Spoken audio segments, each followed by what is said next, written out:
नमस्कार, my self doctor के S Meena, department of chemistry, MLV government college Bhilwara. Last lecture में हम लोग डिस्कस किया था सिंगल कंपोनेंट सिस्टम या वन कंपोनेंट सिस्टम के बारे में बात की थी। आज हम लोग डिस्कस करेंगे two component system, phase equilibrium of two component system.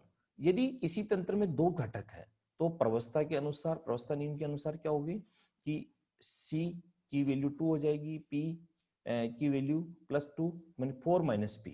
यहाँ पर कंपोनेंट 3 है तो फिर चेंज हो जाएगा। तो P की संख्या के आधार पर किसी भी तंत्र की स्वतंत्रता कोटि को डिफाइन किया जा सकता है। सिंगल फेज सिस्टम की बात करें तो सिंगल फेज सिस्टम में ये होगा कि F = 4 - P अर्थात F = 3 हो जाएगा सिंगल फेज के लिए।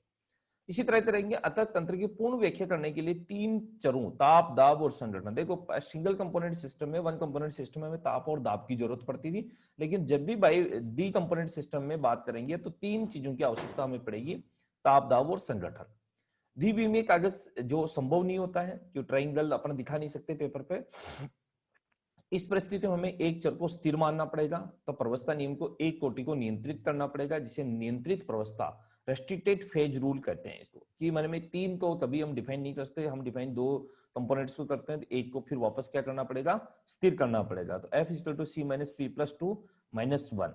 उन इसको आसानी से लिए सम्मित रिड्यूस फेज रूल भी कहा जाता है। इस रूल को कौन सा बोलते हैं, सम्मित प्रवस्था नियम। तो two components two phase system, यदि दो फेज है तो इसको नियम के अंदर डिग्री फ्रीडम कितनी निकल के आएगी, 2 आएगी।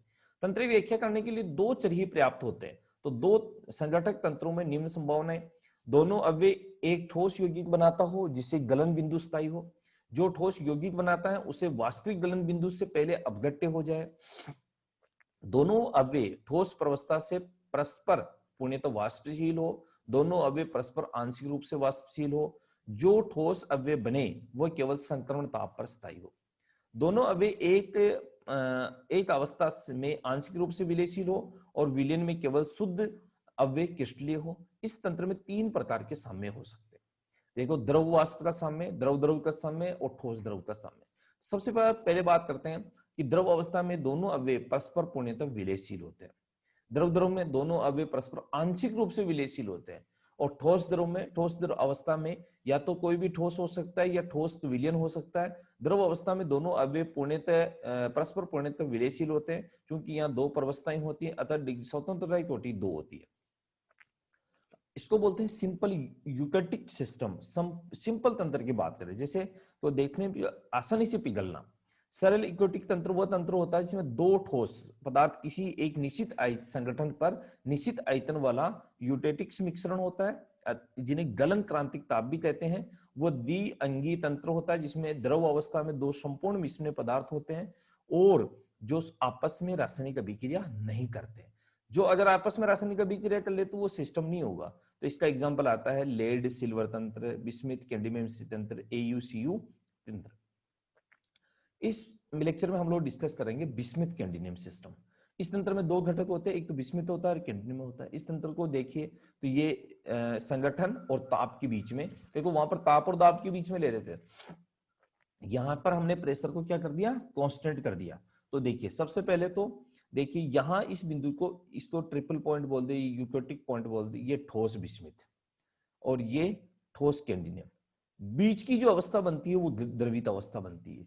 यहां पर 40% बिस्मिथ है या 100% बिस्मिथ है या 100% कैडमियम है या 70% कैडमियम, बीच की स्थिति यहां बनती है। ये ABC ठोस कैडमियम का विलयन है, ये ठोस बिस्मिथ का विलयन है और ये बिंदु बनता है, इसको गलित अवस्था कहते हैं। लेकिन ये इसके बीच में कोई भी रासायनिक अभिक्रिया नहीं होगी।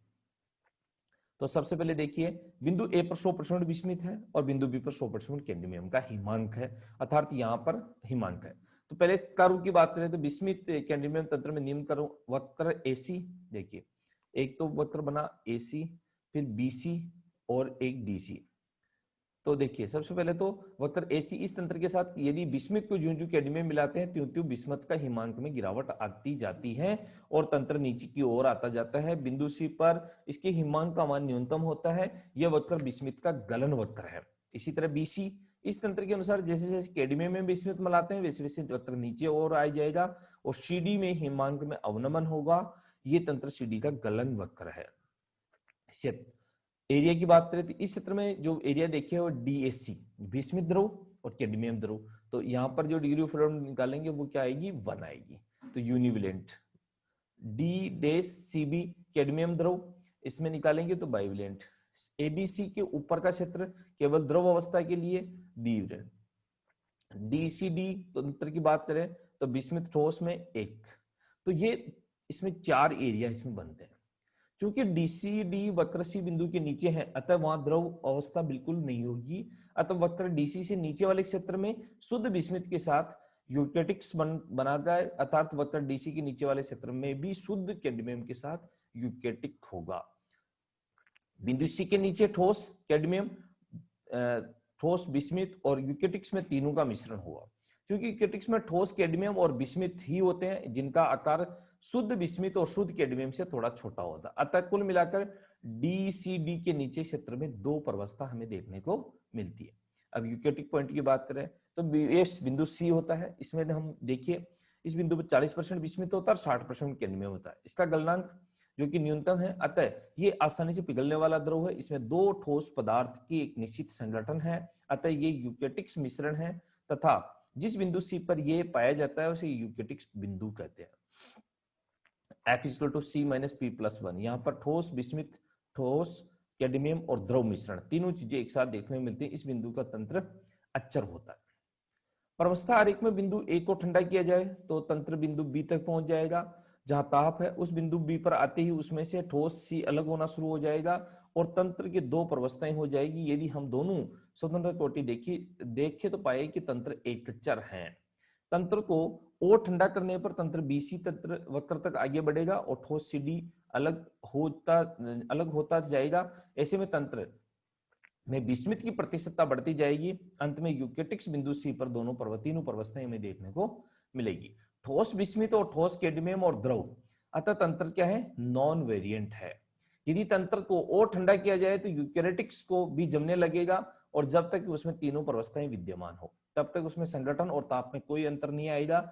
जब पूरा द्रव जम जाएगा तो तंत्र में 2 प्रवस्थाएं होगी, ठोस विस्मित और ठोस कैडमियम, वापस द्रव अवस्था खत्म हो जाएगी। अतः तंत्र मोनोवेरिएंट होगा। इसके बाद कितना भी ठंडा करने पर उसका ताप घटता जाएगा परंतु कोई परिवर्तन नहीं होगा। इस तरह ये कह सकते हैं कि ये जो हमारा जो सिस्टम है ये डी कंपोनेंट सिस्टम है, कैडमियम और विस्मित और कैडमियम का सिस्टम है। धन्यवाद।